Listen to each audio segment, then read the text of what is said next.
ಅನ್ನಭಾಗ್ಯದ ಯೋಜನೆಯಲ್ಲಿ ನಿಮಗೆ ಅಕ್ಕಿ ಬಂದಿದೆಯಾ ಅಥವಾ ಕಾಸು ಬಂದಿದೆಯಾ ಅಥವಾ ಕಾಸು ಬಂದೇ ಇಲ್ವಾ? ಸೊ ಬಹುತೇಕರ ಕೈಗೆ ಇನ್ನೂ ಅನ್ನಭಾಗ್ಯದ ದುಡ್ಡೇ ಬಂದಿಲ್ಲ. ಕಳೆದ 2 ತಿಂಗಳಿನಿಂದ ಜನ ಕಾಯ್ತಾ ಇದ್ದಾರೆ.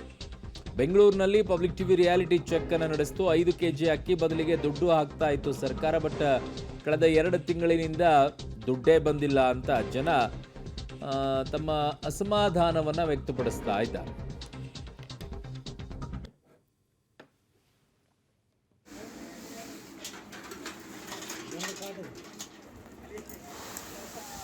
ಸ್ಟಾರ್ಟಿಂಗಿಂದನೂ ಬಂದಿಲ್ಲ ಸರ್ ನಮಗೆ. ಜನವರಿ ಫೆಬ್ರವರಿ ಯಾವುದು ಬಂದಿಲ್ಲ. ಜನವರಿ ಫೆಬ್ರವರಿಯಿಂದನೂ ಬಂದಿಲ್ಲ ನಮಗೆ. ಬಂದಿಲ್ವಾ? ಬಂದಿಲ್ಲ. ಏನು ಹೇಳ್ತಾರೆ? ಹೋಗ ಬ್ಯಾಂಕಲ್ಲಿ ಕೇಳ್ರಿ ನಿಮ್ಮ ಇದರಲ್ಲಿ ಅಂತ ಕೇಳ್ತಾರೆ. ಇಲ್ಲಿ ಕೇಳಿದ್ರೆ ಅಲ್ಲಿ ಹೋಗ್ರಿ ಅಂತಾರೆ, ಅಲ್ಲಿ ಕೇಳಿದ್ರೆ ಇಲ್ಲಿ ಹೋಗ್ರಿ ಅಂತಾರೆ. ನಿಮ್ಮ ಜೊತೆಗೆ ಇನ್ನೂ ಯಾರು ಬಂದಿಲ್ಲ? ಸುಮಾರು ಜನಕ್ಕೆ ಬಂದಿಲ್ಲ ಸರ್. ಹೌದಾ? ಟ್ರೈ ಮಾಡ್ತಾನೆ ಇದ್ದೀರಾ? ಹ್ಞೂ. ಇಷ್ಟು ದಿನ ಬರ್ತಾ ಇತ್ತು, ಇವಾಗ ಬರ್ತಾ ಇಲ್ಲ. ಈ ಮಂತು 15th ಬರಬೇಕಾಗಿತ್ತು, ಬಂದಿಲ್ಲ. ಕೊಟ್ಟರೆ ಕೊಡಬೇಕು, ಇಲ್ಲಾಂದ್ರೆ ಸುಮ್ಮನೆ ಇರಬೇಕು. ಅರ್ಧ ಸ್ವಲ್ಪ ದಿನ ಕೊಡೋದು, ಸ್ವಲ್ಪ ದಿನ ಕೊಡದೆ ಇರೋದು. ಯಾಕೆ ಆ ಥರ ಮಾಡಬೇಕು? ಇಂಥ ರಾಜಕೀಯ ಎಂತಕ್ಕೆ ಬೇಕು? ಮೊದಲು ತೊಗೊಂಡಿದ್ದೀವಿ.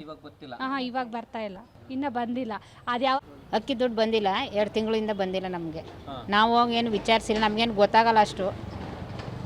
ಏನು ಮಾಡೋದು? ಬರ್ತದೆ ಅಂತ ಸುಮ್ಮನೆ ಇದ್ದೀವಿ. ಬರುತ್ತೆ, ಫಸ್ಟ್ ತಗೊಂಡಿದ್ದೀವಿ.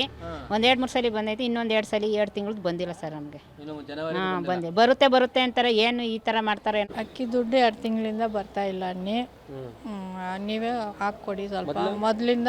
ಮೊದಲು ಬರ್ತಾ ಇತ್ತು, ಇವಾಗ 2 ತಿಂಗಳಿಂದ ಬಂದಿಲ್ಲ. ಎಷ್ಟು ಅಂತಿದ್ರೆ ತಿಂಗಳ ನಾವು ನಮ್ದು 4 ಜನ. ಅಕ್ಕಿ ದುಡ್ಡು ಎಷ್ಟು ತಿಂಗಳಿಂದ ಬಂದಿಲ್ಲಮ್ಮ? 2 ತಿಂಗಳಿಂದ ಬಂದಿಲ್ಲ ಸರ್. ಓಕೆ. ನಾವು ಬಡು. ಸೊ ಹಲವರಿಗೆ ಬಂದೇ ಇಲ್ಲ. ಇದು ಅನ್ನಭಾಗ್ಯದ ಕತೆ ಅಷ್ಟೇ ಅಲ್ಲ, ಭಾಗ್ಯಲಕ್ಷ್ಮಿಯಲ್ಲೂ ಕೂಡ ಇದೇ ರೀತಿಯಾಗಿದೆ. ಅದರಲ್ಲೂ ಕೂಡ ದುಡ್ಡು ಬಂದಿಲ್ಲ.